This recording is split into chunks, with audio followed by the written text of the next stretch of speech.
And we're back once again, only on its last call. Last call at the alcohol, only on the lastcallpodcast.com. And well, just like you had him on last week, we talked about WrestleMania, AEW, Wars, and we figured, you know what? We need a double dipping of it here. So I give you once again from Full Circle Radio, the man that everybody in the internet is afraid of because, as he says, I have receipts, I will drop them. I don't care about your goddamn feelings. I give you a Joseph J. Alexander. So, Joseph, let's start off here with, the hottest button topic everybody wants to talk about. That's right, the WWE releases. It was cut down day, and there were tears. People were upset. The internet lost its mind. Hmm. Everybody, I guess, is now like, oh, this shit kept this person. How much enjoyment did you get out of it? Because I could tell you were just tweeting out, like, answering people, like, all their scenarios, just going, I don't care, your scenario sucks. Yeah, I mean, it's just this happens every year. This isn't new. They do spring cleaning every year like clockwork. Like so like does it suck when some of your favorites get let go? Yeah, but it happens. Like, there's nothing you can really do about it. And I mean, as far as who got released and when, like I'm trying to scroll back here to look because I know I did an entire episode about the releases last year when it happened, and there it is. So I just want to look at this thumbnail here to see how many people. I think 23 got released this time around. Yeah, And of but course, there was a couple of people like, how dare you release him? We need to start a petition. Hashtag, we want, yeah, Kyrie's like high, Kyrie's saying, we want Wyatt 6. right, like I wasn't happy that the Wyatts got released, but also it's just like they did what they could with them. They made their money. They did the Universal Studios attraction last Halloween. Um, Everyone got paid well. And there's only so far you can go with it. Like, I miss the hell out of Bray Wyatt, but they were just trying to turn Bo into Bray. And while he did the best he could, it had a shelf life. It sucks to say it, but it had a shelf life. And, this isn't the first time Eric Rowan's been released and came back and released and came back. Um, I feel a little sorry for Dexter Loomis because this is the first like new gimmick he's had in years because everything from being Sam Shaw through everything he did in NXT was basically the same character. Joe Gacy, Joe's a good dude. He'll land on his feet. And I don't think he's going to go back to deathmatch stuff. I think he's gotten used to be to the work smarter, not harder thing. So he'll land on his feet. I could see him popping up in MLW. I could see Dexter popping up in MLW. Bo has a business. He does real estate and shit. Like he'll be fine. Nikki, I feel sorry for Nikki because she's been playing this character and she's been on TV, but she hasn't worked a match in what 2 years. Yeah. So she can she can do a dual act with her husband with Damo and see where that goes. They can tour around, do the UK and shit. Alistair Black, not his first time released. Um, at least they didn't do the thing, at least they released both of them, which Zelina's talented, but she's very, very small. So she had a limitation, and they did as much as they could with her. They did, they had her as the I hate saying this, but the token Puerto Rican for when they went to Puerto Rico, but now they're going to be calling up Lola Vice. So she fills that spot and she's probably going to get paid not as much. Um Santos, I thought he was doing okay in AAA. That one it just kind of boggled me, but hey, it happens. I'm surprised it was just him that got let go and not him and the Garzas. So Well, the Garza's Andre are younger, so I can see them going, we don't want to give up on them. Where Santos is 41, coming out of an elbow injury. It's like, all right, yeah, we yeah, somewhat get it. yeah. And the Garzas can keep working in Mexico. help get over people there and stuff. Andre Chase, Harlan Bravato's always been a talented dude, but they had the chase you gimmick run way too long in NXT. They took it away and then they were like shit, so they gave it back to him like almost immediately, which really didn't help him. I thought that the way they should have done it is when they took away Chase U from him, I thought he should have been called up then because he was in NXT for 5 years. I thought they should have called him up and had him be the new dean of the Alpha Academy and put him with Otis and Tozawa and maybe a couple other greenhorns and do that gimmick there, but didn't happen. Uh, Alba Fire, she's talented. It sucks. She was there, even she was doing the Hervis thing, and even after Piper got hurt, she was still doing the stuff. But writing with it's like she switched up her gimmick enough because when they released Isla Dawn last year, she was like, all right, I'll do whatever you want. And she did whatever they wanted, but I guess it just wasn't enough. Plus, Chelsea Green's injured and kind of in a little bit of hot water herself. So, it kind of got a distance. And Zoe Stark's a hell of a mechanic. I will never say that she can't work, but she has no charisma. And it was a matter of time. Every time they were doing the releases, I'm like, is Zoe Stark on the chopping block this time? Like I was waiting for it. Like it's nothing against her. Solid worker, but no no charisma, no character. So that's what it is. And then Kyrie, yeah, she was in the middle of a program, so it kind of seemed odd that they yanked her out in the middle of a program. But and I mean, rumors are this and rumors are that. And no one knows what to believe, whether it was because she wanted to go back to Japan or not. But she's when you call it. It's not like she can't get called back at another time. I mean, Io got released before and brought back. There's a chance that Kyrie goes, she does some stuff over in Stardom or Marigold, and then a while down the road they call her back. It's not an impossibility. But this is just the way it is. And I'm sure, some of these people are gonna, they're gonna land in MLW or land in TNA. Motor City Machine Guns, everyone thinks they're gonna go to AEW. I think they'll go to TNA if they do anything. Because I know Chris a little bit and I know Alex a little bit. And I know that they're smart enough to see the writing on the wall of what happens in AEW when you show up. You get the big surprise pop, you do one or two big things, and then you get thrown in the toy box. And whether you're getting guaranteed money or not, it's not what they want to do. So I could see them going, even though Scott D'Amore is not with TNA anymore, I could still see them going back to TNA because they're two guys that not only are they a prominent tag team, which can be thrown in there, but they are also prominent singles guys that have both been champion in TNA. And TNA kind of needs that main event echelon right now because they're desperate as shit bringing back EC3 because he's just a freaking ratings killer. But that's what that is. Black and Vega, I could see going to MLW. Um, Besides that, I mean, we'll see where they land. I hope like maybe someone like Santos will go to AEW just because he is 41 and he'll take the money and he'll work the CMLL guys and then finish up. Take the money where you can. But this isn't anything new.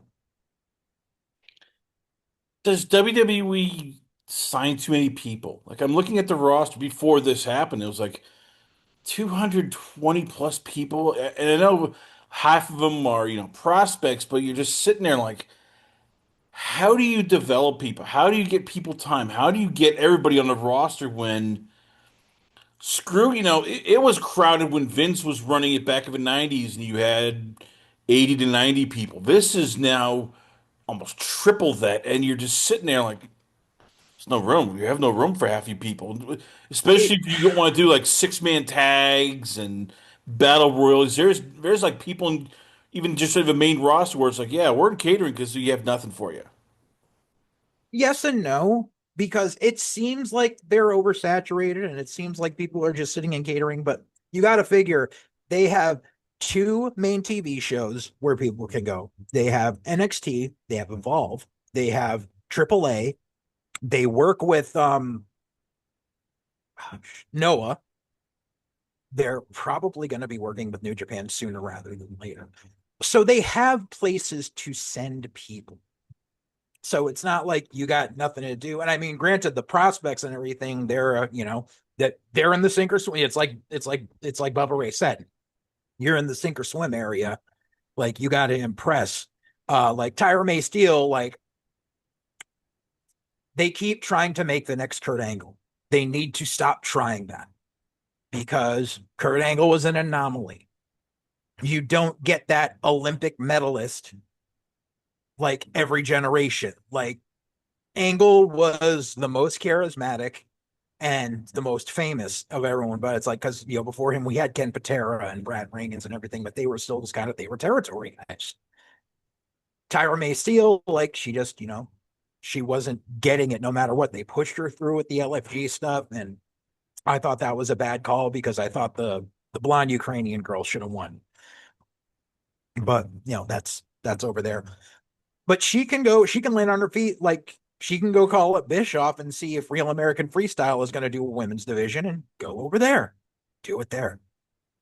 Like that's where she'll fit.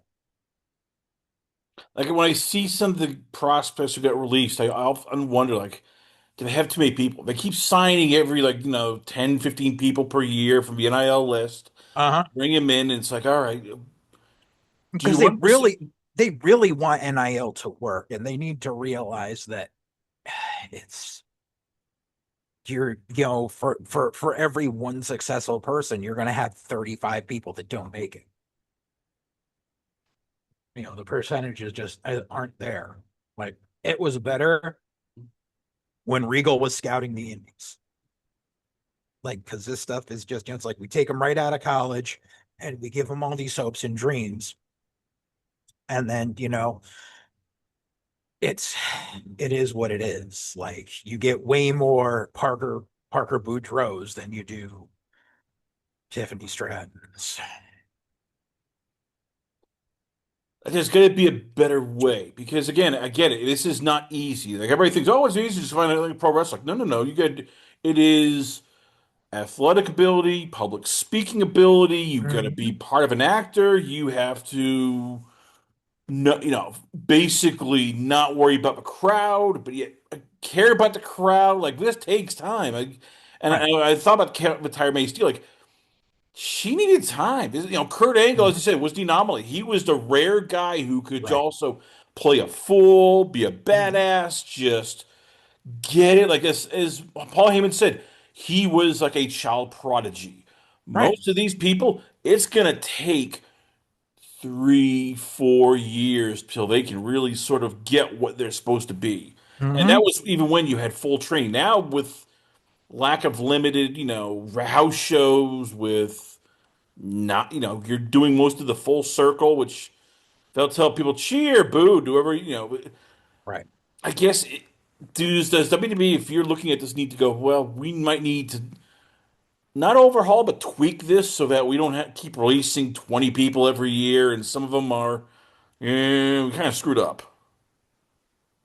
Yeah, but then you'll also see like people get brought back. Like come SummerSlam, you're gonna see. I don't know if any of these people, but usually around SummerSlam is when they bring a couple of faces back. So we'll see. But these people also made a decent amount of money. Hopefully they saved it, and they'll be okay. Like it's just that it's just the way it is. Does it suck? Yes, but it's the way of the world. Like you can't keep everyone under contract because then you're Tony Khan. I guess the one guy I was very surprised got cut was Black because they brought him back, Yeah. Mm-hmm. and then you started doing something.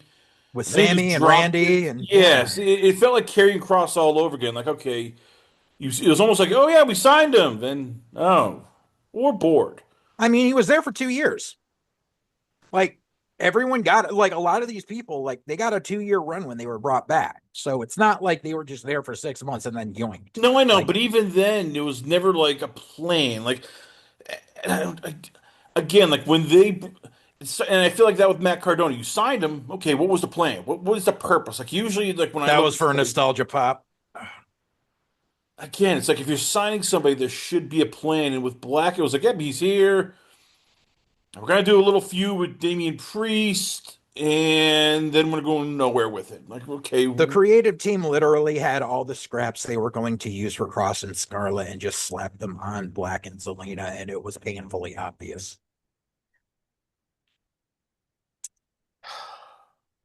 let's get us to our main topic.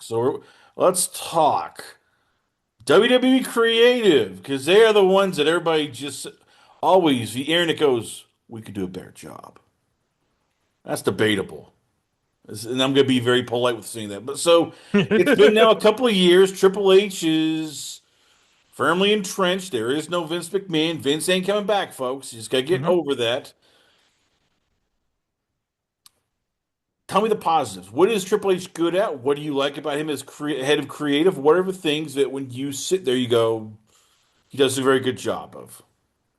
I mean, he does a good job of pushing who he likes, which was a Vince trait.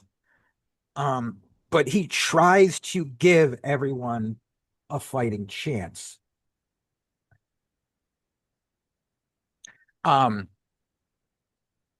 and he tries to be as fair as possible. Um, the problem is he's the overseer of two writing teams, and he's still got to peek in on what Sean's doing every once in a while, which and the thing is just he's gotten to Trips is he's settled in now. He got all of his big ideas out right at the beginning, and there was the big wave up, and everyone was like, "Oh my God, this is great." He hit a plateau. That happens. Once you hit that plateau is when you need to start reimagining and reassessing. And he's at that spot right now. He doesn't want to admit it yet, but he knows that he's hit that plateau because not only is it I used everything that I was, had a, that I had written down on this napkin for the past 5 years. I ran through all that, but not only that, but now you have a bunch of people either who have retired or gonna be retiring next year. And the problem is there are certain times where you can see that Trips is still in the NXT mentality. And he pushes who he wants, no matter what. And they like the mint, and he's got Bruce Pritchard in his ear, and Bruce Pritchard needs to go away. And Bruce Pritchard is like, okay, we need to push this person to the moon right now because X, Y, and Z are going to be retiring in the next 2 years, and we need to have main eventers. But when you push someone that hard, that high, that fast, they burn out. And Trips doesn't want to admit that. And he's going to learn the hard way. And the problem is he's got TKO breathing down his neck to keep producing these shows. And, it's like, if you're going to keep signing these people, you need to use them, yada, yada, yada, yada, yada.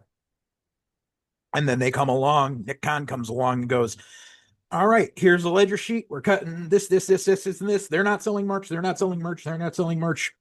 There you go. And it leaves Trips going, shit. And I've been in that situation where literally it's the mentality of it's the day of your show. You have 7 matches advertised, and then 2 people either call out, no show, car breaks down, something. You got to go, what do I do? How do I do this? How do I refactor? And that's just for one show. That's stressful enough. Imagine you have something like the Asuka Kyrie EO program where you were going to let this last through the next 3-4 months. Now you can't.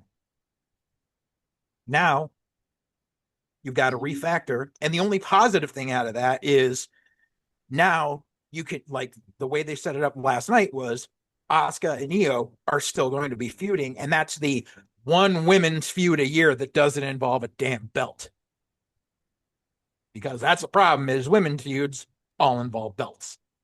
There's one a year or one every 18 months that doesn't involve one. And oh, look, we got one out of it. That's about it. But he's also not only has he plateaued, but he just shuffled up the creative teams on both sides. Road Dogg's not the head of creative at SmackDown anymore. They've got the new head on the Raw team who's been there as the head for like a month now. So she's still getting her feet wet. Sean needs someone to take the book in NXT because Sean is out of ideas. and doesn't know what to do and is pushing the women's division 70% of the time. And as such, he has men who could be stars, but he's not pushing them enough. And that's a bottleneck. And that's a problem. So Trips needs to reassess.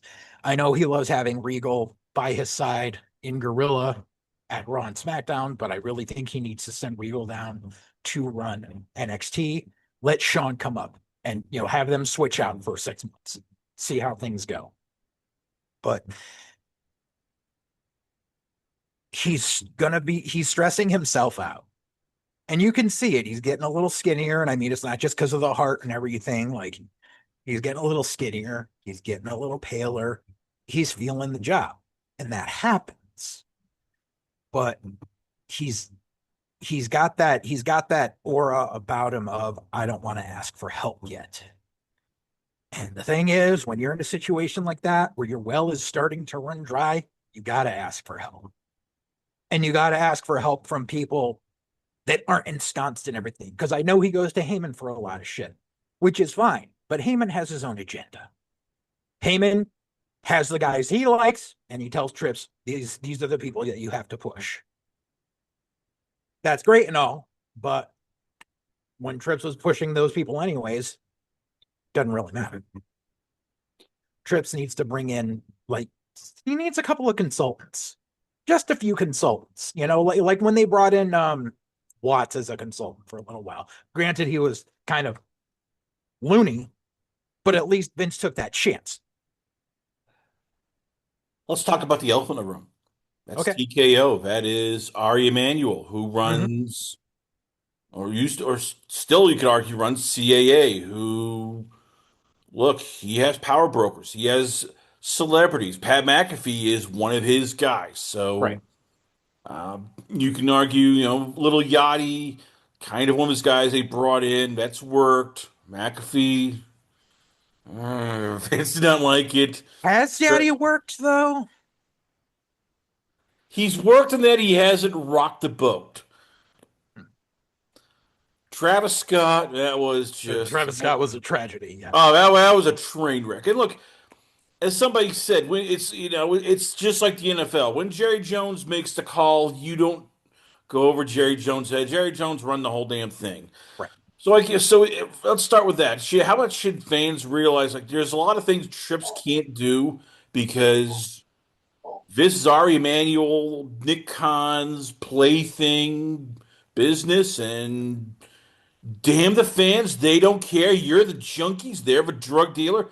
You're not quitting them. They know that. So how much should we take a grain of salt that Trips has to answer to even a higher power than Vince ever did? Yeah, I mean that is the problem is because people don't seem to be able to figure out that separation. Was Vince was the end all be all. Trips is the CCO. He's not the CEO. He's not up there. And unfortunately, when you have people above you that have their own designs, it's hard to talk to them, especially when they're up on that level where they have X amount of money in the bank and X amount in non-liquid assets, and they think because they have acquired all of this wealth that they know everything, and that becomes a problem. And I put Ari Emanuel in there. I put Nick Khan in there. I know people want to put The Rock in there, but Rock at least has experience in the business. So once in a while, you could probably reason with him. But Ari and Nick, they want to bottom line everything, and that becomes a problem because they look at the balance sheet and they look at the fact that in this last year, in the last fiscal year, WWE made more money than UFC did. And they go, well, that means we're doing something right. Like, no, it means UFC is on a downturn. And you're charging UFC prices for WWE tickets. Also, WWE runs more events a year than UFC. So obviously they should be making more money. But they're just like, okay, well, how can we keep squeezing blood from a stone? And that's just the problem with crony capitalism is more, more, more, more, more, no matter what. And unfortunately, the first time when if there's even a dip, if next year They make $5 million less than they did this year. They're still in the black, but their net profit was 5 million less. They're going to blame trips and not the fact that they're pricing things way too high and they're pricing merch way too high and they're doing things how they think it goes. It's well, it's the same situation that WCW went through when the dude from Pizza Hut was the freaking president. It's the same thing. Jim Hurd, yes. No, I Jim get Hurd, it. yes. Here's the other thing we still, I know fans hate like crazy, but we have to admit it's a family product. Right. Could they change? I mean, because we'll get to this with TNA, we'll get to this with AEW. As much as fans want the old ways, better booking, attitude era, is that possible, or is that one of those things where it's like the '90s are done? We can't go back. Unfortunately, this what worked for Stone Cold and Ric Flair won't work, especially today with television critics, censors, parental groups, and everybody literally wanting to jump down your throat the first chance you do Yeah. The something that 90s, yeah. happens, let's say in Sons of Anarchy that WB tries. Right. The 90s are done. The 90s are done. That's, everyone's like, we want the Attitude Era back. No, that's literally people my age who are nostalgic for their teenage years. And it's just not going to happen. Just like they're not going to go back to the corny, hokey 80s rock and wrestling stuff. Like, no one's clamoring for that, even though that was the biggest profit boom that Vince had before the Attitude Era came along. But no one's clamoring for that. It's a matter of evolving in this business and following trends. And I mean, I think even Tripp said it when he was taught in some interview where he talked about like trying to write promos for Trick Williams, and he's like, I don't know what lemon pepper steppers are. Like, it's you need people who are tapped into the zeitgeist. And unfortunately, a lot of the writers on the writing team aren't. They're reality show writers that aren't getting a job anywhere. And God knows what they're doing or what ideas they're recycling from their old jobs. Here's the other thing we're going to hear a lot about. We'll start with Triple H. Should wrestlers book wrestlers? I mean, let's face it, it's a lot of, I hate to say this, inbreeding. They've been in the business, they know the business, hey, they are the business. It's, I mean, is Triple H the right person to basically oversee something where, as you said, he's older than I am. I'm in my late 40s. He's in his 60s. So how should a 60-year-old wrestler who's never done anything know how to talk to fans who come from all different walks and lives and really aren't part of, today's era? yeah, but I mean, the business has always been if you're around the business, you can have a mind for to be a booker. Not every wrestler can be a booker, but there are wrestlers who figured it out over time. I mean, Dusty was a great booker. Ernie Ladd was a good booker. Bill Watts was a good booker for his time and his place. They were all wrestlers. So I don't see a problem with wrestlers being bookers. Just the problem is you need to open your ears and listen to other people and not have yes men like Bruce Pritchard sitting there in your ear like Grima Wormtongue going, this is what we should really do. All right, so let's play the replacement game. Triple H decides I'm gonna be nice here, being very polite because I'm trying to turn it over a new leaf. Triple H Mm-hmm. just goes, you know what? I'm done. I'm going home with Stephanie. I got tons of money in the bank. I don't need this. Sayonara, everybody. I'm out of here. There's a final crotch chop and just goes, yep, that's it, folks. Who should take over? Like, who would be the guy that if you were Ari Emanuel goes, this is who's gonna take over creative? I would say, at least if that were to happen like tomorrow, you put William Regal in that spot right away. Wow, not Paul Heyman. Heyman, I love Heyman. Heyman is a great talker and he's had some good ideas, but Heyman always has an agenda. And his agenda was always worse than Vince's or Tripp's. And if you give Heyman the book with a for lack of a better term, unlimited checkbook, it's not going to end well. And Heyman's up there in years too. So, eh, I would like, so from who's there, I'd give it to Regal. I would seek out other people that could possibly do it that might have some help. I mean, I'm trying to think of people that I've seen that have a booking ability, especially booking on the fly. I mean, one person I know that can do it, who actually has good ideas, is Tony Atlas. But Tony's 75 and whatever. Like, but even like I said, Raven has an amazing mind for this business, even though he's kind of slowed down and everything. He would be good to bring in as a consultant. Um, Could they bring somebody in from Hollywood? Like, is there in a no, perfect world? Like, everybody, that's why you keep hearing from people. Bring in a Hollywood writer. Bring in guys from no. television. Have them book a wrestling show. The problem with that, because I've suggested it before, is get writers who have done shows like Hell on Wheels and Tons of Anarchy, like get them on the writing team. The problem is they're all union, and WWE is not. Right, a reality TV writers are not unionized, so you can't just bring in a non-union writer. That's why you'll never see that unless you see a union form under the TKO banner. You'll never see someone like that in a position near Trips. Could that even work though? Like, I mean, again, if let's say you are somebody from Hell, let's say Hell freezes over.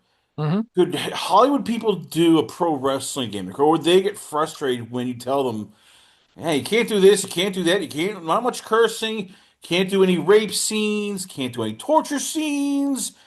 There's These people guys that really can like to do bring it. us actors, and by the way, you can't just have like several takes. It's on the fly, it's live. True. I mean, there's people that could do that. I mean, if you in a perfect world where if you could get a Hollywood writer in there that knows how to stay within the lines and you tell them you can't do X, Y, and Z so they know right away, I could see a Kurt Sutter or an Eric Kripke slide in and try to do some stuff. I mean, everyone associates Kripke with the boys right now, which is vulgar as shit and violent as shit, but Kripke also did Supernatural, which is in syndication and people of all ages love it. I'm not a fan, but people my fucking wife loves the shit out of it. True, but it's So also like very small cast. yeah. You can do a lot of supernatural stuff. Like again, this is pro wrestling. This you have to be very almost. I hate to use this word, realistic compared Uh-huh. to what Hollywood does. Like, how much is this? How much would people even I was thinking about this? How much would that be asking? Almost like a basketball coach to coach football and go, yeah, y'all have no problem. Go ahead, and they're like, Yeah, I know. But I no mean, idea what you want me to do here. if someone were to shadow for like a year and see if they could get the gist of what's going on, if they were to shadow the creative team, and then they'd be like, okay, we'll give you the reins for a 6 month arc. We're gonna be here, but give us a 6 month arc. And you bring in someone like why is his name escaping me? The dude that wrote Breaking Bad. Oh shit. Why is my mind blanking? No, I get, it, Um but like if somebody, whether it's either Kripke, whether mhm. it's Sheridan, somebody to go, all Yeah, right, hey, look, just yeah, shadow these guys. It's an internship. right, Come back and just we can get ideas. right. I think it's a possibility if you were to do that in a perfect world, like I said, but unfortunately with the union issue, you're never gonna see it. So overall, what do you give Triple H? A, B, C, D? I mean, from what he's done up to this past year, he was definitely in an A territory. Maybe he's at a B right now. Like I said, he needs to regroup. Like, it's not to the point where I turn on TV and go, I can't watch this. It's not like NXT. NXT, I can't watch. I just can't. But I can turn on Raw. I can turn on SmackDown. There may be segments I don't care for, but overall, I'm still watching.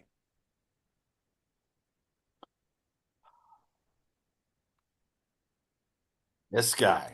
Uh, Uh-oh. Yes, I know. We're entering dangerous territory now. We went from sort of calm waters where if we made fun of a guy, half the crowd go, yeah, we agree. Half the crowd would go, yeah, we don't really agree, but we don't really care. It is the best picture I could find, folks. I try something else, but every picture I look at, I'm like, oh God. Triple cup.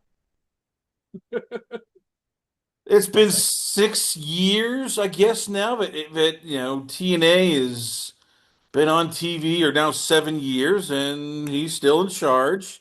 mhm. Let's start with the good stuff if we can. What has he done well? Like when you look at, Tony Khan, what do you give him credit for? I can't think of anything. People have posed this question to me, and I cannot think of any positives that Tony Khan has done. And what's sad is, in these 6.5 years or whatever that he has been in business, of the matches that I've watched, and trust me, I stopped watching Dynamite a while back, but out of pay-per-views and out of Dynamite and shit that I watched, I have enjoyed exactly two matches that have ever been on AEW television. And they were both involving the same people. And that was the two matches between Mark Briscoe and Jay Lethal. Besides that, I have hated everything this man has done. So let's talk about I'll talk about one positive. He Okay. does love pro wrestling. He is, as we said, we're in an industry where a lot of people, you sometimes wonder, do you really love what you do, or are you just buying into this because you think it's trendy? He does love pro wrestling. For the most part, you've heard he treats his wrestlers pretty well, considering. Mm, depends. I know, but again, considering there's some that'll say, no, no, he's kind of an a-hole, but for the most part, he comes across as a decent guy who loves the industry. So this, as we said, if wrestlers shouldn't book wrestlers, you hate to say it, is this sort of proof like not everybody should be able to book? Like if you Yes. are not trained, you should not have, be in charge of creative because, well, it's like me being a mechanic for my own car. Yes, I have a car, but I don't know how to, what part does this and that, so I shouldn't be in charge of, fixing it. Yeah. And trust me, that's when I first started training.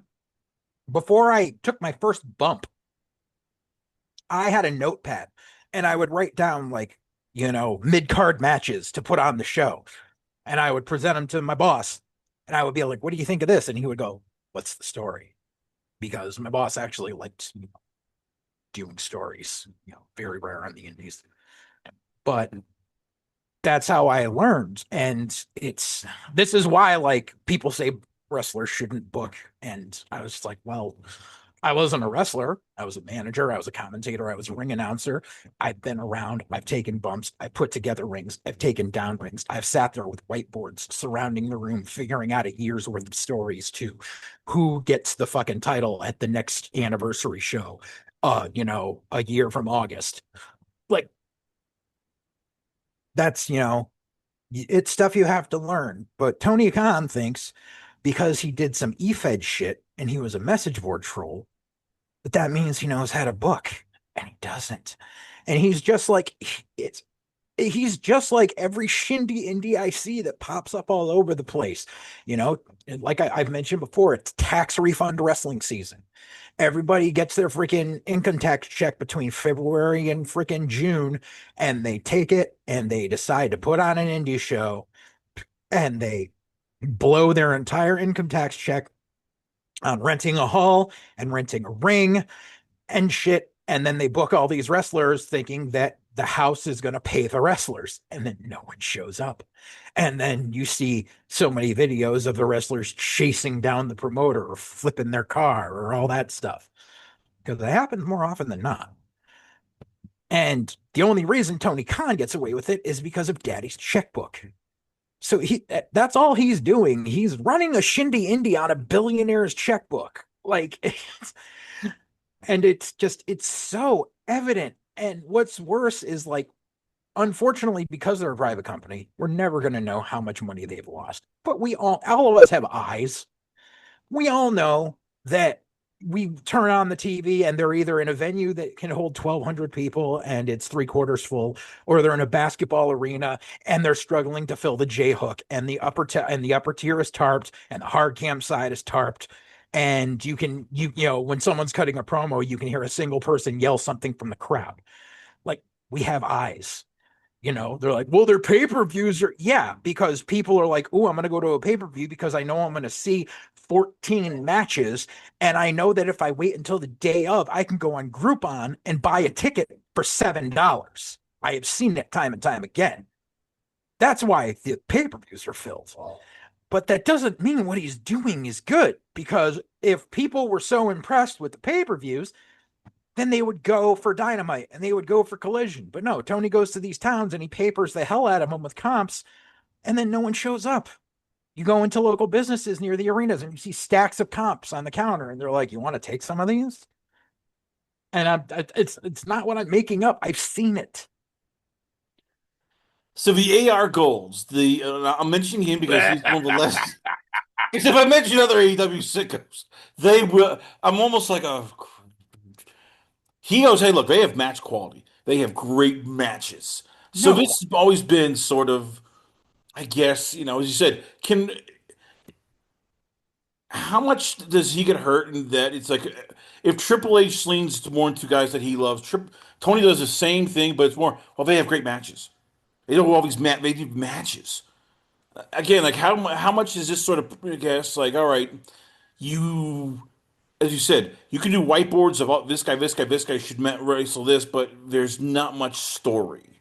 Like right. he tries, but it's almost like he doesn't sort of get like there needs to be thought that goes into why this He's a mark person. for Japan. He likes tournaments because then he can just jumble them up. He can put the names in a shaker and go, this guy faces this guy, and this guy faces this guy, and it's a tournament like Japan does because I like Japan. Well, as my mentor once said, nobody gives a fuck about Japan. it's, it's ridiculous. Like he's not good at what he does, but everyone coddles him because he's a nepo baby and because they want to get paid. People go up and go, Tony, you're the greatest thing ever. And Tony goes, all right. And that's why Tony goes and says, oh, the dirt sheets are good for us. No, they're not. Like the only news site that I ever pay attention to is PW Insider because I know Mike Johnson and I know that Mike checks everything before he ever posts anything. Dave Shearer, he goes off a bit sometimes, so I can't always trust if he posts something, but I I'll know throw this out Mike, there. you know, I respect Bill Apter. Bill Apter oh is yeah, I love App. I love Bill. Yeah. But Bill has even gotten out of being a dirt sheet guy. He's just kind of around now. He's one of the old timers. Like, he does what he does. AEW reminds me of the sort of the utopia we talked about. Oh, wouldn't it be great if wrestlers had this, if they had that, if they were in charge? We've seen that now. Like if I mentioned, like when I talked about Triple H, wrestlers should not book wrestlers. Should wrestlers even be in charge of a wrestling company? Or because we've seen the Young Bucks, we've seen Kenny Omega, we've seen Hangman Page, Chris Jericho, all have clout. Like how much of it is AEW sort of proof? Like no, you can't have the inmates sort of even having a say in the asylum. Well, because that's the line of delineation is some wrestlers are able to transition to a booking role. You have to have the mind of a booker. That's what I was always told. That was like the one thing was when I would talk about stuff and I would have old timers there, they would say, you have the mind of a booker. And I remember because my boss, before he died, like for one Christmas, I opened it up and it was a pencil and a notebook. And he just gave it to me. He said, here's the pencil and here's the book. Cause one day you're going to be running JJ Pro and I'm going to have to deal with your bullshit. Like, not everybody has that mindset. And I'm not saying like I'm a rare breed or anything. It's just you have to have an analytical mind. You have to have a storytelling aspect. It's just like every football player. You see retired football players become coaches, and not all of them can do it. Just because you played in one position doesn't mean you can do all of this. And I think that's vehemently evident with Sean in NXT because Sean books women and he books angles of stuff that he used to do. And besides that, he doesn't know what the fuck he's doing.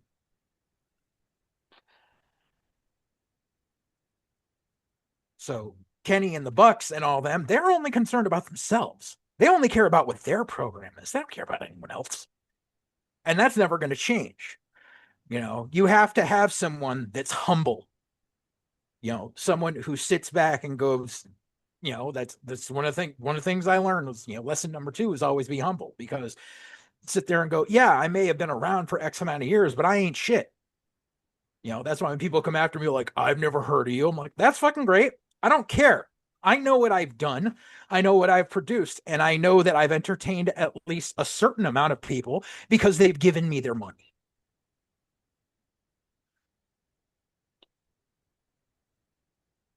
I'll say this about Tony Khan. Mm-hmm. I'll try to be nice here. He does listen to wrestlers and he does let them do what they want to an extent. Is that a good thing? Or is that one of those things where it's like, yeah, and then again, I hear this all the time. No, bosses don't have to be mean. He's a great boss. It's like, is in this era in pro wrestling, where as you said, everybody seems to have an agenda, whether it's Mm-hmm. the wrestlers, the commentators. Is a guy like Tony Khan just does his way work, or is it always going to be you'll be taken advantage of? Guys who know how to just charm your socks off, like Yeah, a prostitute again with a horny sailor. They'll find ways to get your money and hoodwink you, and you are just too afraid to go no. absolutely. Because yeah, he listens to some wrestlers, but he listens to the one with egos. Like, he has two people who I know can book somewhat. I don't know if they can do a lot of long-term stuff, but I know that they can, if they had to put together a show card on the last minute, I know they could, where he has Jerry Lynn and Pat Buck there, and he never listens to them. And they're the people he should be listening to instead of listening to Sammy Guevara and the Bucks and Kenny and freaking MJF. Daniel Garcia. And yeah, exactly. Like, it's like you could, listening to it, you have to be diplomatic. You can't just go, oh, well, he talked to me and he says that I'm a nice guy, so I should do what he's asking. No, you have to be a boss. And Tony Khan has never been a boss of anything. Every job he's had has been something daddy gave him. He never worked in the real world, and it shows. So let's say Tony Khan decides, all right, I'm done. I can't deal with this anymore. This is stressing me out. Dad's calling me back to run the Jacksonville Jaguars. Mhm. I can already hear Jaguars fans go, don't you dare threaten us with that. Who should take over from AEW? Who's realistic that you could go, you know what? All right, you want to do this, you can handle the wrestlers, you can book, and you have enough clout to go and tell the Bucks and all these people, no, we're doing it this way and go pound sand. I would say you put together a booking team of Pat Buck, Jerry Lynn, Shane Taylor, and possibly, no, not him. Um, mm, Jeff Jarrett. no, no, no. Jeff has priorities. Um, Trying to think here. All right, you said that. Jay What Lethal. Jay Lethal would be my fourth, when you say priorities, like why is that a bad thing? because we've seen what Jeff Jarrett does as a booker, and it's not all good. We saw how he got bought out from TNA, so he started Global Force, and that was a giant mess. So, and he freaking ran a pyramid scheme to try to fund it. Like, you can't trust someone like that. Like, Jeff can be a backstage producer. That's about all I'd give him. But as far as running the shows, being the showrunner, yeah, Pat Buck, Jerry Lynn, Shane Taylor, Jay Lethal.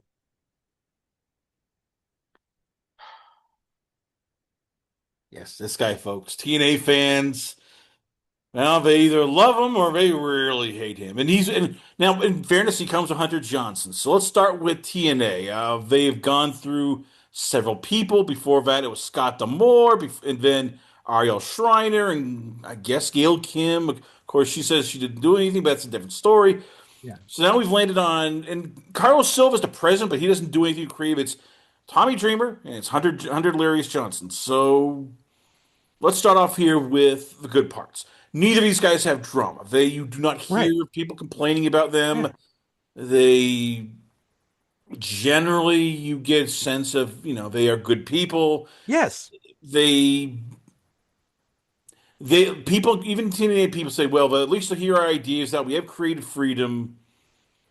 What have they done right?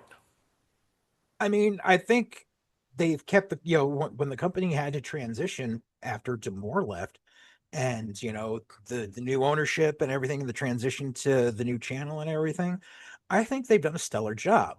Like, I turn on TNA, and some of it I don't enjoy because of the people in the ring, but I think it's a solid product. I think it's worth watching. I remember I texted my friend Shell right after it went off the air on Thursday, and I was like, they just finished the title match between Santana and Rich Swann, and I said that was a fun match. Like, I have no complaints. Tommy and Hunter are really good at reeling people in. Tommy's been booking a lot longer than people think. Tommy was booking for ECW near the end. Tommy was booking for his own company, House of Hardcore. Tommy helps book for Awesome Championship Wrestling in New York when they run their quarterly shows. Like, Tommy knows what he's doing.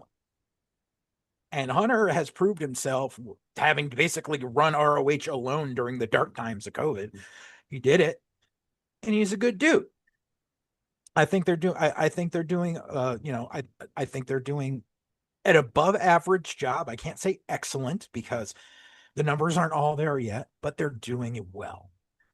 I think Carlos Silva needs to not be on TV anymore because he adds nothing to the product, especially when you have two general managers, or well, we're down to one because we don't know if Santino's going to come back or not. So you don't need this quiet, shy guy who doesn't talk sitting in the cuck chair over there to just get up to go over and hand a belt to people after a match is done. There's no reason for him to be there. Like, we have a timekeeper that can hand the belt back to the champion, bro. Like, you don't need to be on TV. Like, I don't know if like someone told you you needed to be, or if you're just doing it because you're afraid if you don't, they're going to be like, you're not doing anything, but you don't need to be on TV. So let's start with the criticisms because I hear a lot because I am a TNA fan. So Mm-hmm. My criticism is just some of the people that they've signed, since going to AMC, where it's, they sign NXT scraps that were NXT scraps for a reason. Like, there's no reason Elena Black should have a job. I'm sorry. She left wrestling. She was all, I hate wrestling. I'm going to go do my OnlyFans. And she made money for 1 month and then was like, shit, no one's subscribing to my website, as she says. So she calls up freaking and she gets into TNA. And I'm like, why? You're not good. You never were good. You're wasting time.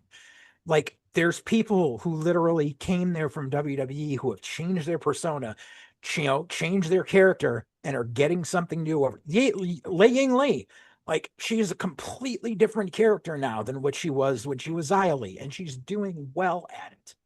I mean, except for that crying segment this past week, but well, we'll get to that in a bit. So first, here's a complaint I hear about Tommy Dreamer and Hunter Johnson. They are predictable. Tommy always books hardcore matches. not Which true. is my friend Negative BQ, Negative BQ channel say it's fake, phony wrestling. Hunter Johnson, folks. I mean, again, there's no panache. There's not a lot of drama. It's are they too bland? Like, I mean, they're not Paul Heyman. They're not, Eddie Gilbert. They're not going to do anything shocking. There's no. I would say there's not even a Triple H where they have there's a bloodline thing. Like they go with the oldie hits. Are they too almost like, all right, it's nice. It's not going to offend anybody, but it's just That's same what old. they're trying to make a product that is acceptable to the common masses to try to get more people to watch. They don't want to stray away from, okay, yeah, it's not super extraordinary. Some of the stuff is safe, yes, but they're trying to build up their attendance. They're trying to build up their houses. They're trying to build up their TV ratings, which, I mean, they're doing. They more than doubled what they were getting on Access, which is a good thing. Are they getting huge numbers? No, but they're working on it. And the only way you're going to be able to gain those numbers is to do an acceptable product for now. You gotta, I hate to say it, but when you open up a burger joint in town, you got to just do burgers and fries and dogs and shakes. for the first 6 months before you introduce some like specialty item on the menu because you got to get people in the door first. You got to be safe. Then you can get experimental. And that's the stage that they're in. I think, what they've been on AMC for what, 3 months now? Yep. So I think by the time between 9 months and a year rolls around, that's when they may get a little bit more experimental, get a little bit more edgy. I mean, they're dipping their toe in the water now. They're doing the whole like the House of Horrors thing and stuff. Like that's different, and they're seeing what works. So can't blame them right now. They're trying to they're trying to make sure that they don't start sinking. So you got to be safe. It's it's the nature of the beast. Here's the other criticism here. The baby faces always win. Heels don't get heat. It's the baby face needs to beat everybody, stand tall. Have they been watching? The Oh yes, they've system been is watching. I beating mean, down people every week. they look at you go like as again, as BQ has pointed out. You look at TNA, the heel never wins the feud unless he holds a title, and then they never. How much of that is the creative fault? How much of that is also, and I was thinking about this. The roster lacks, you could argue, monsters. They don't have guys like Yeah, Jacob Fatu, right, like Gunther, right, who they can intimidate. I mean, I right, love Mustafa Ali. He is one of the best pure workers. He's shorter than I am, and I'm 5'10". right. And Bill That's kind of, Collier is his giant, and Bill's just kind of bland. so how tough is it when you're trying to book heels and you, as what's the old saying from Hotel Artemis? You work with what you got. Right, exactly. And they are working with what they got. I mean, the Hardys are trying their damnedest to get the righteous over before they're done because Matt and Jeff are hurting. They can't keep going forever. But they're They'll trying to get try. the They'll right. try. I can They'll see them try. wrestling till they die. I hope not. But they're trying to help get the righteous over. The system, I'm not a fan of the new system. I mean, the old system was what it was, but I'm not a fan of the new system. I'm not a fan of Barrett Bronson. I've never been a fan of Cedric Alexander as a heel. Eddie's fine no matter where you put him. I've known Eddie for years. Hawkins, Brian Myers he'll do whatever you tell him. But yeah, and just like Order 4, your guys were getting beat up by a woman. Like, so you're not really like, that harsh. And then like the Elegance brand, you got this greenhorn dude from OVW who he's got a great look, but he's a chicken shit heel at most, and he really hasn't worked much yet. So they are short on dastardly and monster heels. I mean, no one cares about Ryan Nemeth. Nobody. you know, Nick, he'll do whatever you ask. Um, Kazarian will do whatever you ask, but Kazarian's getting up there in years. Frankie's been doing this longer than I have. And Elias or Elijah, like whether they flip him or not, like he's just kind of there doing the same gimmick he was doing in WWE. So it is what it is. I mean, they took some losses in the last year and they're still rebuilding, and they're just they're not rebuilding the way they should be. Like EC3 is the last person I would have brought back. But he got in someone's ear. He got in Tommy's ear about it, and bringing Tommy was like, all right, we'll bring you back because we need people in that main event picture. But I don't like it. Don't like it. That's the other criticism I've heard about Tommy Dreamer. He relies on WWE talent, just like Gail Kim, just like Scott D'Amore. If you're not WWE trained, we really don't care. And again, I get it. The indies have dried up to where you need to almost drill a million miles down the hole till you find maybe a Right. You scrap don't of, have a lot of big guys on the indies. or It's even and guys and who understand how to cut a promo. right. Is Tommy Love a guy that can go, look, I will find the next talent over in Europe. I will go and scout. I mean, is he that guy, or do they need is Hunter that guy where it's like, okay, we need to go outside the box to find talent that's not just from a WWE cut list. Yeah. I mean, I know Tommy tries. Like that's why like when he goes to help out with Awesome Championship Wrestling in Poughkeepsie, I know he's eyeballing who they bring in that's local and everything because and I mean, I thought it was like I thought we gotten word that Richard Holiday was going to show up in TNA and it hasn't happened, which he would be great in their main event scene.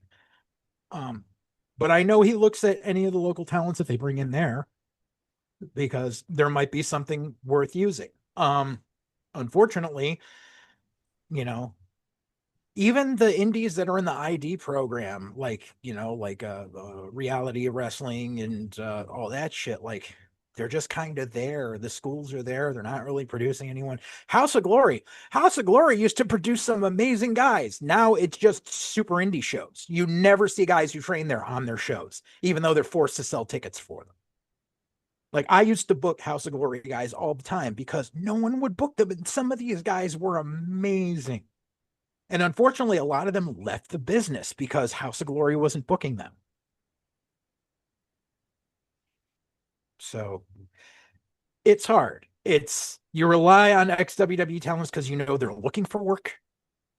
You know that they're reliable enough to adhere to a schedule.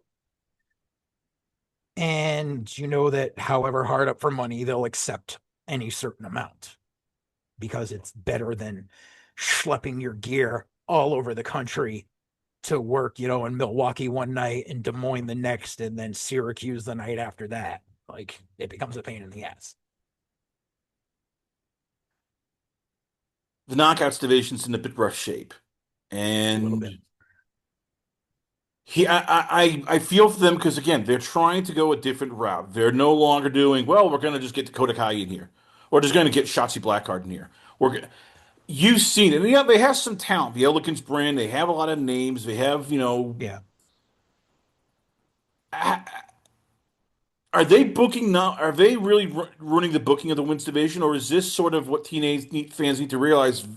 You got a lot of young kids, and you don't know how to book people who they're still trying to figure out who the hell they are, what they can Right. and can't do. Right. And the thing with the knockouts division is like, I mean, they took a big hit when all that stuff with Masha, you know, surfaced and they were like, we got to let her go because she was kind of like the crown jewel that they were counting on at the time. And then other girls there are like, well, my contract's up and AEW's offering me X amount of money, so I'm going to go there. And that becomes a problem. But there's talents out there that they should have been bringing in. Like, I think TNA's biggest problem and their biggest mistake was not scooping up Mercedes Martinez the moment she said, this is my last year in wrestling, because we knew WWE wasn't going to do. But you could get her on televised TV. She could still work indies when she wanted, and she could go out on TV because Jasmine is one of the greatest people I've ever worked with in my life, But and she's a she deserves stopgap, though. more. I get what you're saying, but I mean, But she will help put people over. She is the cog where you can take some of these younger girls, bring them in, and Jasmine can make them shine. Like there's people, there, that's it's you need to look out and everything, because the girls that are coming out of the PC just they ain't got it. They ain't got it. But there's a lot of females on the indies that need a chance. Like, because females on the indies, like, they don't need to look like monsters. Granted, there's a couple that do. Like, honestly, I don't know why WWE hasn't signed Greta away from NWA yet, but 19 years old, 6'7", like, come on. I have a But theory about that. We'll get to later. But okay. so get back to TNA. Yeah. How else? I'm gonna put you in charge of the women's division. How do you fix it? And who do you have as a champion? I mean, I guess the hardcore TNA fans really don't want Indy Hartwell. There's people think, oh, she's kind of boring. She's not that Mm-hmm. good. Ash is too comical. Mm-hmm. Is there anybody? I mean, I love the top. I would love to, Tessa Blanchard, but I get that, you're still trying to make people go. She's never gonna she's never gonna live shit down. It's never gonna happen. So And but who would you have as the TNA Knockouts champion? Zaya Brookside, Mara Sade? Like, who do you look at this division right now and go, all right, this will be our next Jordan Grace? I mean, between Zaya and Lei Ying Lee, I would say put it on Lei Ying Lee. Her and Zaya can obviously be married for a while. Um, I'm not a fan of Rosemary. Um, I thought I saw in one of the House of Horror scenes, I thought I saw Jessica Havoc in the background. Like, if they could bring her back, like Jessica would be really good for the division. Um, I mean, there's not a lot there. There's not a lot of meat on the bone. Yeah, because I'm not, yeah, the Elegance brand, they are what they are. And And they're unfortunately, talented. they've They're been just young. So again, yeah, you're putting two right, people who don't know how to right, cut, aren't used to cutting promos and going, "Here's the belt. You're not talking." right. And they keep losing talents because of God knows whatever reason, freaking, Tony Steph, Khan. yeah, no, yeah, Steph DeLander was just gone out of nowhere. The same thing happened last year with PCO. PCO was just gone. Like, what the hell did you guys do? But yeah, they need to. The knockouts division needs a revamp. Like, I thought ODB was going to help a little bit, but I mean, even she's getting up there in years. There's only so much she can do. Like, she can help get younger talents over, but you need younger talents that are going to be able to stick around. And unfortunately, every time someone starts looking promising, Tony Khan starts blowing up their phone, and they don't learn that, oh yeah, I'll get signed, and then I will sit at home waiting for a call to go work a Ring of Honor taping in front of 75 people because they're young and they haven't been coached correctly. All right, so let's say Tommy Dreamer, Hunter Delirious decide to leave. They go, screw this. This isn't worth it. We can do easier things. Who would take over? Like this is the question I ask people, and everybody goes, like if you, I know there's that hardcore still crowd, and I'm throwing this out there at you, BQ, who go, well, we could always bring in Vince Russo, Doc's No, chair. no. Russo's ruined JCW the past 6 months. As I said, there's a hardcore Vince Russo crowd, but still thinks you could bring him in TNA. He does edgy stuff. He knows how to talk to people. I'm just throwing it out there, but if I don't, Hunter yeah. and let's say Tommy aren't the answer, who is the guy? Because as you said, not everybody can do this. So who would be out there that could take this full time, take the book, know how to book good TV, and wants to do it without a huge budget? I mean, Raven is there. Like I said, Raven knows how to book. You give Scotty a chance, he can probably give you something. Besides him, though, I mean, if like, if only they could hire Cornette to work remote, so he doesn't have to leave his house and just has booking meetings on Zoom because he ain't leaving his house. But oh god, I mean, call back Terry Taylor. Like, I don't think he's doing anything. He's at WWE PC running that thing. So Oh, he is. Oh, damn it. Okay. I mean, again, you look at it, it's like, man, it's just again, and I feel for Dreamer and Hunter because everybody complains, but there's not this group of bookers you've had like, oh yeah, we're waiting at home. Well, just give us a call and are still young and still in health. Right. Yeah. There's a shortage. I mean, you want to book through Zoom? I'm available. I Well, have a let's track go record. to we've gone through like the first three. Now it gets to the last two here. Billy Corgan. God bless Billy Corgan. He is one of the nicest people you could probably find in pro wrestling who wants to own a wrestling company and sink his own money into it. I'll say this about NWA. They will try anything. I mean, anything. They will give every kid a shot. Mm-hmm. And I give him credit. This is what you and I could both agree on. He has found a good little women's division, considering a lot of them are very young. They're still new to business, and there's some talent there at the bone. So he knows how to find indie talent. Yeah. Like, yeah, there's some indie talent there, but it's just like waiting for that indie talent to get a call for something better. Like, Kerry Morton's gonna get that call one day. Silas Mason's gonna get that call one day. The Page Kratos, sisters. yeah, Page Sisters, Kratos, and the two Titans. They'll get a call someday. Like, there's so it's like that NWA is like indie purgatory. It's like you can go there and you can work, and they're kind of on TV. They keep switching where like what are they gonna be on now? They're Comet gonna be on TV. Comet. Yeah, like bro, like Comet is the channel I put on when I leave the house for my dog because it plays reruns of like freaking Andy Griffith and Tales from the Dark Side and shit like that. Like that's not really a good spot. I mean, okay, you're on TV, but ah, it's like when TNA was on Destination America or Pop TV. Like, what the hell's going on? Like, and you know that Billy's probably paying for that spot. I doubt Comet's paying him. So we'll see what happens. And also that's the problem is then like, is he gonna go to actually taping weekly shows, or he's gonna do the same thing where he's gonna tape 8 weeks of TV at once and then just put them out. And so shit comes out of order because, all of a sudden, you see Matt Cardona there, but then he shows up on SmackDown the next night and they're like, wait, what? But then he's still on there the next week. Like, what happened? Like, the NWA is just the slowest death I have ever seen. Is Billy Corgan too much a lot like Tony Khan in that Yes. Yes.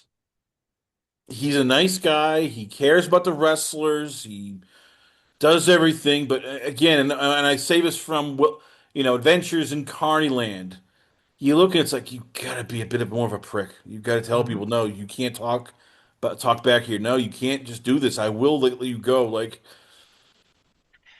And on top of it, you can always tell when the NWA is losing a shit ton of money because you don't see it like in the production, but all of a sudden Smashing Pumpkins will announce like an 8 city tour out of nowhere, or Billy Corgan will re-release Melancholy and the Infinite Sadness in a 4K restoration and shit to try to get an influx of money because NWA is in the red.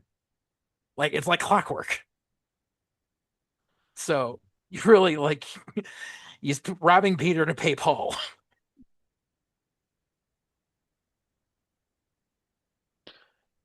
so how would you fix NWA? Oh God. I said that, and you're just like, are you serious? I would It's like off asking you Tony Khan to be Booker every year. I would offer it up to WWE to be bought. Offer it up to WWE to be bought. Let it start running like AAA, where it's under the WWE banner. They get that production and everything, but still let them do their own thing. You just have you have a retired WWE guy to help produce. I think that's the only way to save the NWA. And I know people will think like that's a monopoly. No, that's not a monopoly, but it's what would help the company. Like, is there anything when you watch NWA? Is there anything you look at it and go, "This is a good idea by Billy Corgan"? Like, does he have good ideas? No, he has some good people working there, but his ideas are ugh. Like the whole thing, the last 2 years of having everyone go into the video game store and the dude behind the counter is talking shit, like we find out that that's literally Billy Corgan's like way of talking about the people on the internet, talking shit to them, and that's the voice of the internet. Like, dude, no. How much money have you wasted filming these vignettes for the last year? Like that make no sense. Like, why are wrestlers going to a video game store to get advice from this little schlep behind the counter who literally just says, "You fucking suck"? Like, why?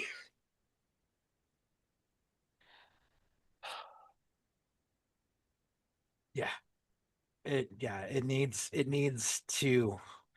either needs to go to sleep forever or it needs to get bought by WWE.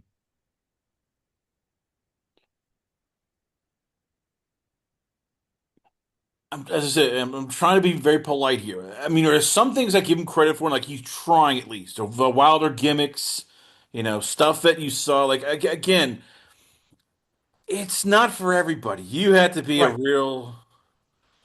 But do you get? Should we at least give him credit? Like, all right, he's not just doing like, oh, it's just WWE light, or hey, it's AEW light. Like, again, he's found talent that has been undiscovered. So again, is he a guy who just needs maybe, as you said, like, all right, I'm gonna bring in Raven, or I'm gonna bring Mm-hmm. in Al Snow. I'm going to bring in people who it's like, okay, Right. I'll throw creative ideas. You can be basically the offense coordinator, defense coordinators. You could Yeah. basically run the day to day, and I'll be the guy who just gives like Yeah. grander things. Yeah. That's the bare minimum. Because yeah, it's just NWA is a hard watch. We end with MLW and Court Bauer, and this is one of them where it's like it's a hodgepodge of hey, we're gonna mix in some luchadors, and we're gonna mix in maybe a little bit a sprinkle of Lucha Underground. Which hey, it might make a comeback. We think, I think that's going to be Rodriguez selling the catalog to WWE.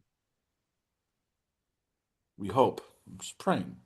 Yeah. And then we're gonna mix in a little bit of AEW with deathmatch, and then we're gonna do smidge of WWE. So, what is MLW? And all right, are they growing? Are they staying stagnant? What are they? And So MLW is a weird creature because they just moved their headquarters to South Carolina, which really screwed up things because they were based out of New York, and a lot of people up here lost their jobs because they couldn't, they can't just up and move to South Carolina for this gig job for MLW. Court Court is burning through his settlement money, and I don't think he realizes he's going to run out quicker than he thinks. Like, I mean, right off the bat, he got that settlement money, which I mean, it was a few million, but then he freaking signs Matt Riddle to a freaking 2 3 year contract, which he's paying him at least six figures a year. Like, I mean, a low six figures, but he's paying him six figures, probably with Cross too. And I've been to MLW shows and I've enjoyed myself. And I was there in the thick of the Aztec Underground stuff, and I was really enjoying it. But he's gotten to the point where he's running shows now, and it's like, oh, we're bringing back MLW Fusion as a TV show. The problem with Fusion is it doesn't look like a TV show. It looks like you're filming an indie. Like you think with all the money he brought in, he would have upgraded his production equipment and gotten a bigger ring because he uses a 16-foot ring and it is deathly obvious. Like, bro, you should have upgraded to at least an 18-footer. Because especially when they do Battle Riot and there's a bottleneck and there's 15 guys in a 16 by 16 ring and no one can move. Like, dude, like, but he's also just bold-faced lying out there. He's like, oh, MLW Fusion taping in New York. Tickets start at $15. No, they didn't. Cheapest ticket was 50. Like, not like, oh, like there was a pre-order and everything. No. I looked at the entire map of sold and unsold, and the cheapest ticket was $50. And the most expensive tickets for front row were like 350, $400. You're an indie. Those are WWE prices. Like, you think that by charging this, you're not going to burn through your money as fast. That's a problem.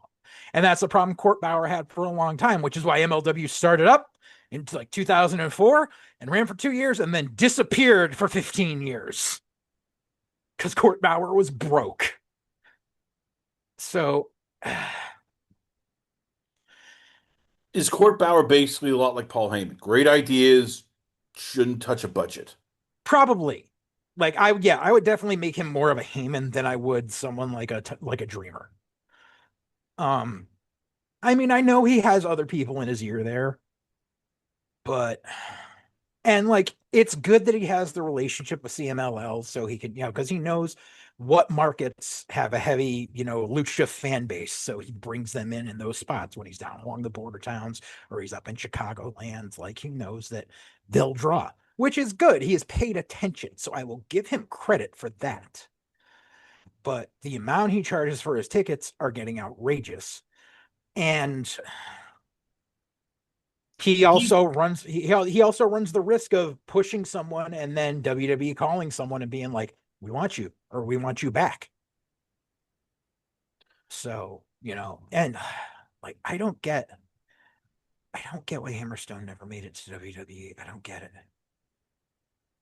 He's brought in a lot of people. I give him credit. Like he's found like this is used to be TNA, but now because of their relationship, it's not like Right. he'll bring in the cast offs who shoot their way out of Right. town. Right. Cross, Shotzi Blackheart, Hmm. probably Aleister Black and Zelina Vega. He said he'll Yeah, go there. definitely. The Good Brothers. He can find talent, Hmm. and once in a while, he there are some people that he can bring in from Japan. I guess so. Is he a good booker, or is he just somebody who? It's almost like the second, the second chance. If you have burned bridges with either AEW or WWE, you don't want to go TNA, MLW will take you. He's a decent booker. He's had some good ideas. He's booked stories that have kept people interested. Like everything he's done with Contra, like I know that that's been a draw. Like all of the inceptions of it and everything with all the people that have come and gone from it. Um, so I'm not saying he's a bad booker, but he runs the risk of getting too big for his britches. And when you run that risk, all of a sudden you go check the bank balance one day and you can't afford to pay the next venue. And that becomes a problem. Could he get a TV deal? Right now, they're on B and Iron Sports. They're trying. We keep Nope. hearing from people, "Oh, pro wrestling's popular. It's rising. They should get TV deals." Could he get that, or is Fusion that will much either end tougher up on than? YouTube or the Roku channel if he's lucky. But yeah, no, MLW, because MLW tried to get a TV deal back during, like, right when we were coming out of the pandemic, like, right after the battle. Like, I was at Battle Riot in Philly. And then, like, a month and a half later, they showed that Battle Riot show on Vice TV. And they did like a backstage thing. And they're like, we're going to start having a weekly show, yada, yada, yada. And it never happened. Of course, it was also, they said, we're going to start bringing in Will Ospreay. And I said, then I'm not fucking watching your product. But then they never had a weekly show. It just fizzled. And even the show that they put on, like it looked like an indie show. Like the lighting was poor, the picture was poor, it was a two-camera shot. Like you need to do better if you want to be televised. Heyman learned that the hard way back in the day. So I don't see them getting a TV deal. I see them ending up on YouTube, or I mean, because Triller's going to be gone sooner than later. So I don't know where they're going to put their pay-per-views if they have them. I mean, I'm happy that they give them away live on YouTube right now because I ain't paying for tickets that are that high. But yeah, I don't see him getting a TV deal anytime soon. All right, so let's say Court Bauer decides to step back. He's going, this is stressing my ass out. I can't deal with this. Who would take over? I mean, is this again, this is sort of like with TNA and within and NWA, it's like, there's not a lot here. Like, would they be Mm-hmm. smart to maybe partnering with Maple Leaf Pro and letting Scott D'Amore run that? Or is that the same thing almost like, all right, great, we have another guy who has some creative ideas, but well, can't really run a budget. I don't know about pairing with Maple Leaf Pro. I don't know about pairing with NWA. And I know they're not going to do anything with WWE because that's where all the bad blood is. I don't know. In all honesty, if Court Bauer were to step out and they needed someone to sit in the Booker seat right away, I would say Kevin Kelly and bring in, well, because Kevin Kelly has some experience people don't know, and I would have Kevin Kelly call up Bob Evans. And Kevin and Bob could probably book MLW together. So we'll tie this into everything here because we're, Mm-hmm. we're gonna wrap this up because you're busy. We got people are tired, like, oh, I want to hear this more because this is depressing. Everybody here, they're like, well, this is really saying like booking's gonna suck forever.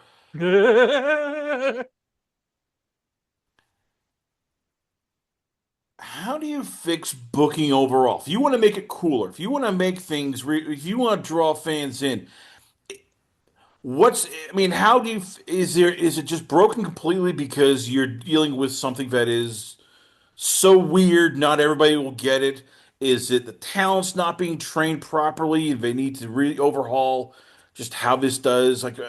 If the average wrestling fan goes, "Hey, I really hate creative for blah blah blah blah blah blah blah for every promotion," Is there any way you can fix it, or is it just this is what pro wrestling is now that kayfabe is dead, now that the '90s are dead, now that you have what you have? Like, Kayfabe is alive and well, dude. You just don't know it. but you know what I mean? Like, Yeah, most people, it's not like, back in the day where, oh my God, they're really killing each other. right, Holy right. crap, that snake is real, man. It's biting Randy Savage. Oh my God, they really run a. I think it's just they need this is the problem. They need to be able to cater to a younger generation.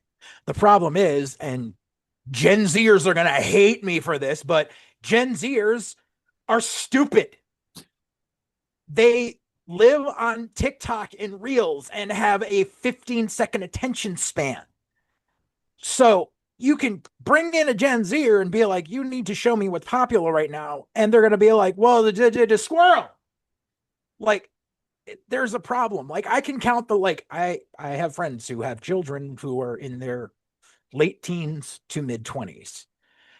And I can count on one hand the amount of them that have a good head on their shoulders and have a brain. And it's very few. Like, it's bad. Like, that's why I avoid shit like TikTok. I don't have a TikTok account. Like, I don't need to deal with that. But it's, people jump to conclusions. People have short attention spans. So trying to get younger people in to describe things is a hard thing. So then what have you got? You got Gen Xers and elder millennials who are trying to tap into the zeitgeist, but have a problem because there's obviously an age gap. And they hear stuff and they try to capitalize when they can. Like, I will say, I thought it was annoying at first, but then I realized it was a great marketing ploy when they had Javon start wearing the 6'7" shirt. I was just like, kids are still doing that, and he's 6'7". Okay, that's one in the good column. But and it's good because that's a quick trend that'll go away someday. But you're only going to be selling the shirt for X amount of time, so it works. It's just like Yeet. Like, us Gen Xers are saying Yeet long before the Usos were. Well, it's what do you do with this? Just yeet it in the trash. Like, we were saying that shit years before Jay. And it's just a matter of it's hard. It's a rock and a hard place scenario because Gen Xers, millennials, baby boomers aren't as in touch with common pop culture as they wish to be. And the problem is the people that are in touch with common pop culture are fucking morons. So we're stuck in a really bad spot. It's like wrestling isn't dying. People's brains are dying. Idiocracy is upon us and people don't realize it. So it's going to be a rough few years. It's going to be a rough few years because Trips is obviously going back to the well on some shit to try to tread water while he's trying new shit. NWA is dying a slow death.